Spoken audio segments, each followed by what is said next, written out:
Hello students. आज मैं आपके सामने ये डिस्कस करने जा रहा हूँ कि मैथ्स पेपर को बोर्ड एग्ज़ाम में कैसे सोल्व करना चाहिए। सबसे पहले शुरू के 15 मिनट में मैथ्स पेपर को केवल पढ़ना चाहिए और ये सोचना चाहिए कि कौन सा क्वेश्चन आपको आसान लग रहा है जिसको आप पहले करना चाहते हैं। तो उसको आप निशान बना लीजिए कि ये क्वेश्चन आप पहले करना चाहते हैं। कोई भी क्वेश्चन आपको ऐसा लगता है जो टिपिकल लगे और आपको लगे कि आपको नहीं आता है, तो उसको सोच के कभी भी टेंशन नहीं लेना है, क्योंकि टेंशन से जो क्वेश्चन आपको आते होंगे वो भी आपके ख़राब हो सकते हैं। तो जो क्वेश्चन आपको अच्छे से आते हैं उनको आपको पहले करना है, और जो क्वेश्चन नहीं आते हैं उनको सेकंड राउंड में दोबारा रीड करके उसको क्वेश्चन को अच्छे से समझ के फिर उसको कोशिश करना है कि जितना आपसे हो रहा है उतना आपको करना है। दूसरी बात, क्वेश्चन पेपर को पढ़ के कभी भी टेंशन नहीं लेना है कि आपको इतना आता है इतना नहीं आता है। तीसरी बात, क्वेश्चन पेपर में क्वेश्चन को बहुत ध्यान से पढ़ना चाहिए। कुछ बच्चे क्वेश्चन पेपर में क्वेश्चन को बहुत जल्दी जल्दी पढ़ते हैं और पहले से सोच लेते हैं कि इसमें ये होगा उसमें वो होगा, तो ऐसा कभी भी नहीं करना है। मैथ्स क्वेश्चन में एक एक अक्षर को, एक एक वर्ड को ध्यान से पढ़ना चाहिए, क्योंकि एक भी वर्ड क्वेश्चन को चेंज कर सकता है। हो सकता है आप उस क्वेश्चन के बारे में कुछ और सोच रहे हो और वो क्वेश्चन कुछ और पूछना चाह रहा हो। तो इसलिए क्वेश्चन को 2 बार आराम से पढ़ना चाहिए, ध्यान से पढ़ना चाहिए। जब हम क्वेश्चन को सॉल्व करते हैं तो सबसे पहले क्वेश्चन में जो भी दिया होता है उसको पहले नोट करिए। जैसे आपको जो भी गिवन है, जैसे मान लीजिए कोई क्वेश्चन है जिसमें आपको डायमीटर दिया हुआ है, तो आप उसमें लिखिए diameter of this object is equals to this. फिर उसकी रेडियस काउंट करिए कि रेडियस कितना होगा, हाफ करेंगे डायमीटर को तो रेडियस मिलेगा। इस तरह से छोटी छोटी चीज़ों को जब आप क्वेश्चन में पढ़ते हैं तो उसको नोट करिए। ये एक सॉल्यूशन का ही पार्ट होता है। कुछ बच्चे सोचते हैं कि ये लिखने की ज़रूरत नहीं है, ऐसा नहीं है। ऐसा लिखेंगे तो हमें क्वेश्चन को बहुत अच्छे से आसानी होगी सोल्व करने के लिए। नेक्स्ट थिंग, कई बार बच्चे क्वेश्चन में ये पता नहीं लगा पाते, याद नहीं रख पाते कि हमें करना क्या है, या पता क्या करना है, फाइंड क्या करना है। तो अगर आप क्वेश्चन की लास्ट लाइन को ध्यान से देखेंगे तो वो आपको अच्छे से समझ में आ जाएगा कि क्वेश्चन में करना क्या है, क्या फाइंड करना है। उसका मीनिंग हमें समझना है अच्छे से। कुछ बच्चे उसका मीनिंग समझ नहीं पाते क्योंकि वो जल्दबाजी में उसको पढ़ते हैं। नेक्स्ट थिंग,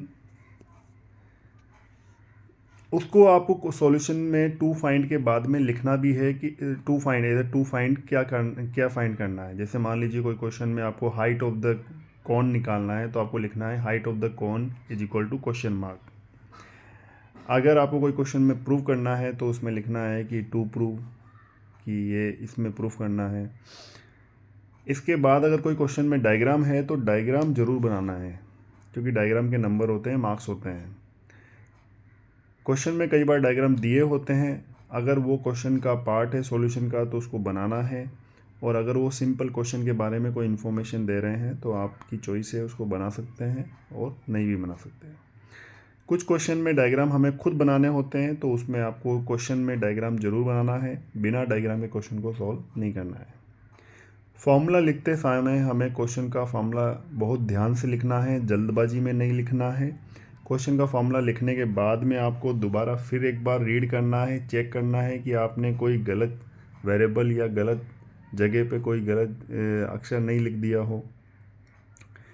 इसके बाद में जब हम वैल्यू पुटअप करते हैं तो उसी जगह बच्चे से गलती होती है मोस्टली। वैल्यू पुटअप करते समय जैसे मान लीजिए कोई फॉर्मूला क्वेश्चन है, उसका फॉर्मूला है v equals to volume equals to pi r square H.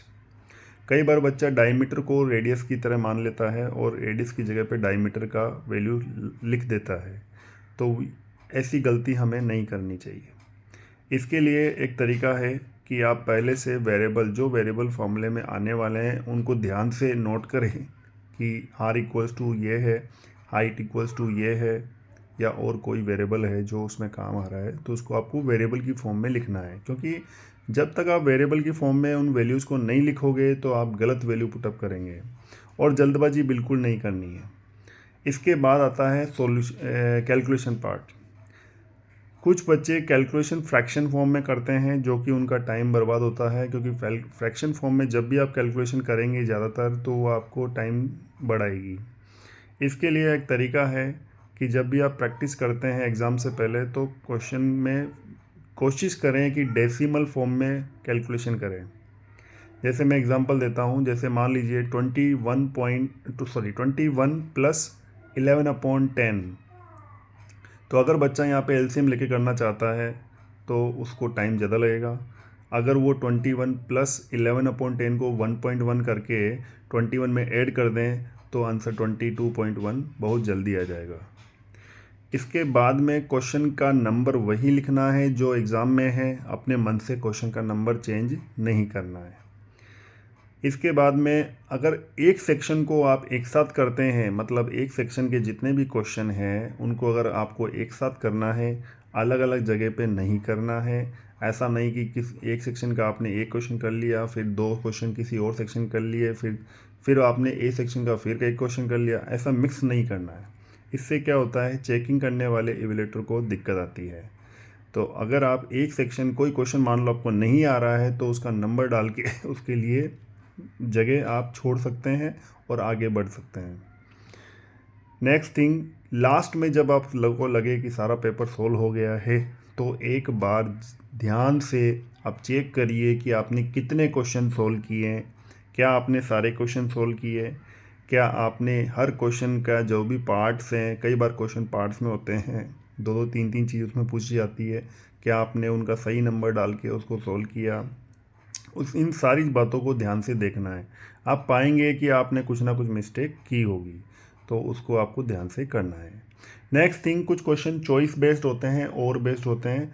तो अगर आप और वाला पार्ट सोल्व कर रहे हैं तो उसमें आप क्वेश्चन नंबर के साथ में और मेंशन कर दीजिए। जैसे मान लीजिए क्वेश्चन नंबर 27 में आप और वाला चॉइस ले रहे हैं, तो उसमें आप 27 के साथ में और मेंशन करके अंडरलाइन कर दीजिए और उसको सोल्व करिए। इससे क्या होगा, एग्जामिनर को चेक करने में दिक्कत नहीं आएगी, एवैल्यूएटर को चेक करने में दिक्कत नहीं आएगी। अगर मान लीजिए किसी पेज पे 2 लाइन लास्ट में बच रही है तो आप कोशिश करिए नया क्वेश्चन नए पेज से स्टार्ट करें, ठीक है। और डायग्राम को बहुत ध्यान से क्लियरली बनाएं। इससे आपका एवैल्यूएटर पे एक अच्छा पॉजिटिव प्रभाव पड़ेगा। इससे आपका गलती नहीं होगा और क्वेश्चन पेपर को बिल्कुल भी टेंशन लेके सॉल्व नहीं करना है। अगर आपको कभी टेंशन फील होता है तो आप पानी पीजिए और थोड़ा 2 मिनट आंखें बंद करके रिलैक्स करिए। उसके बाद में आप वापस उसी एनर्जी से पेपर सॉल्व करिए। तो मैं आशा करता हूँ आप मेरे चैनल को सब्सक्राइब करेंगे, लाइक करेंगे, और मैं कुछ चैप्टर्स के इम्पोर्टेंट क्वेश्चंस और रिवीजन ऐसे चैप्टर डाल रहा हूँ वीडियो, उनको आप डेली देखिए और अच्छा लगे तो लाइक करिए। Thank you very much.